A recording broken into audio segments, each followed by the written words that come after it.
हो गया। इमाम साहब आज चांद फ्रेम के लिए रखा गया था, क्यों नहीं हुआ? आज देखिए जज साहब छुट्टी पे थे, कोर्ट वेकेंट था तो डेट होनी थी। आज तीन चीज़ें थी, एक तो चार्ज फ्रेमिंग के लिए रखा हुआ था मैटर, दूसरा एक दरख्वास्त लगाई थी मुल्जिमान के वकील ने कि जी बच्ची शेल्टर होम एंड सेफ उसका शेल्टर होम चेंज किया जाए, जो कि हमारी समझ से बाहर बात है कि एक मुल्जिम का क्या बनता है इस तरह की दरख्वास्त देना। बट चले उन्होंने दरख्वास्त लगाई, हमने साथ में दरख्वास्त लगाई हुई थी जो हमने पिछली थर्सडे को कोर्ट में मूव की कि जी बच्ची वालदैन को बारहा कह चुकी है कि वो वालदैन के पास घर आना चाहती है।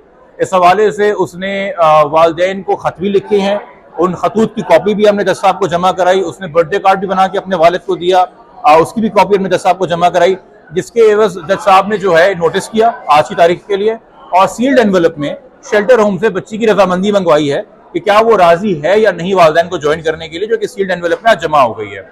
मगर जैसे बाजी के अंदर भी एक बहुत अफसोसनाक रवैया रहा है मुल्जिमान के वकीलों का कि वो इंटिमिडेट करते हैं और हरास करते हैं जज साहिबान को जब भी उनको लगता है कि उनके फेवर में फैसला नहीं आ रहा। वो चेंबर में घुस के किसी की बातें भी करते हैं या वो एप्लीकेशंस मूव करते हैं। आज भी इन्होंने एक एप्लीकेशन पहले डिस्ट्रिक्ट जज साहब के सामने मूव की कि जी ये केस ट्रांसफर किया जाए इस कोर्ट से, हमें इसमें भरोसा नहीं है।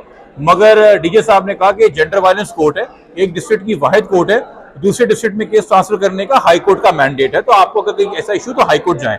मजीद ये कि इन्होंने बकायदा जो उस दिन प्रोसीडिंग्स हुई हैं वो भी मिसकोट की, वो अल्फाज जज साहब से मंसूब किए जो जज साहब ने कभी अदा ही नहीं किए। जज साहब को कॉन्ट्रोवर्शियल करने की कोशिश की इन्होंने डीजे साहब के सामने, मगर ऑनरेबल डिस्ट्रिक्ट जज ने इनको कह दिया कि जी आप हाई कोर्ट जाइए, वहां पर रेमेडी लाया करती है। अभी इस केस में लिंक जज साहब ने 19 तारीख दी है और वहां पे इन्होंने एप्लीकेशन मूव कर दी है कि हमें इस मौजूदा कोर्ट पे यानी कि एडीजे 7 पे जहां ट्रायल चल रहा है इस पे भरोसा नहीं है। जब इनको इस कोर्ट से बेल मिलती है ये कोर्ट बहुत अच्छी हो जाती है, जब इनको इस कोर्ट से लंबी लंबी डेटें मिलती नहीं, इनको 1.25 महीना प्री अरेस्ट बेल का टाइम मिलता रहा, ये कोर्ट बहुत अच्छी हो जाती है। जहां ये कोर्ट मुद्दई की किसी दरखास्त पर नोटिस भी कर देती है, रिलीफ तो दूर की बात है, तो ये कोर्ट कॉन्ट्रोवर्शियल हो जाती है। तो अब चूंकि इनको लग रहा है कि चूंकि बच्ची भी राजी है वालदैन को ज्वाइन करने के लिए और बारहा कह चुकी है चाइल्ड प्रोटेक्शन सेंटर वालों को, चाइल्ड ऑफिसर्स को, वालदैन को कि मुझे अपने अम्मी अब्बू के पास वापस जाना है, उसके वालदैन उसके नेचुरल गार्डियन है। वाहिद वजह जो बच्ची शेल्टर होम गई थी चूंकि बच्ची उस वक्त राजी नहीं थी वालदैन के पास, या कम से कम उसने अदालत को यह बताया था, किस डर और खौफ के तहत बताया हमें नहीं पता, मगर अब वो जो वहां पर उसे रही है उसे सोचने का मौका मिला है और बाकायदा बर्थडे कार्ड्स बड़े खूबसूरत जैसे छोटे बच्चे अपने वालिदैन के लिए बनाते हैं, इस तरह की चीजें बना के उसने अपने वालिदैन के लिए दी हैं, वो सब हमने कोर्ट में जमा कराई हैं। तो ये जानते हुए देखते हुए कि शायद ये कोर्ट ऑर्डर कर देगा कि बच्ची घर आ जाए, इन्होंने ये फैसला कर दिया कि जी हमें इस कोर्ट पे भरोसा नहीं है, जबकि इस कोर्ट का ऐसा कौन सा ऑर्डर है जो हाई कोर्ट ने डिसमिस किया हो।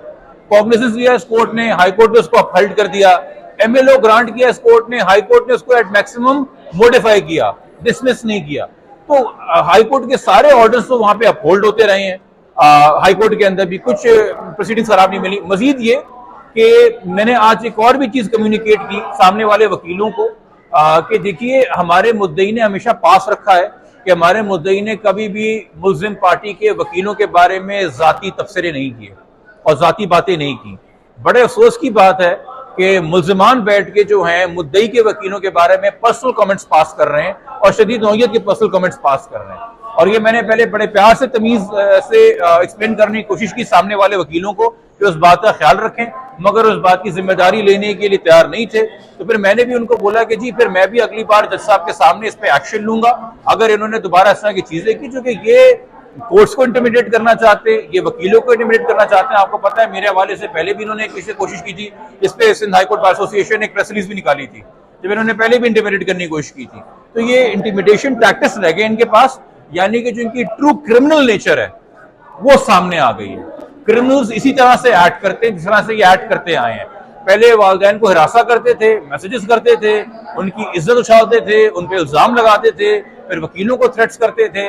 अब जब कुछ नहीं बन रहा तो कह दिया कि जी कोर्ट पे भरोसा ही नहीं है। तो हमें इंशाल्लाह भरोसा है कि बच्ची घर आएगी, जल्द घर आएगी। बच्ची घर आना चाहती है, वालिदैन के पास आना चाहती है, बगैर किसी दबाव के आना चाहती है, इंडिपेंडेंटली आना चाहती है।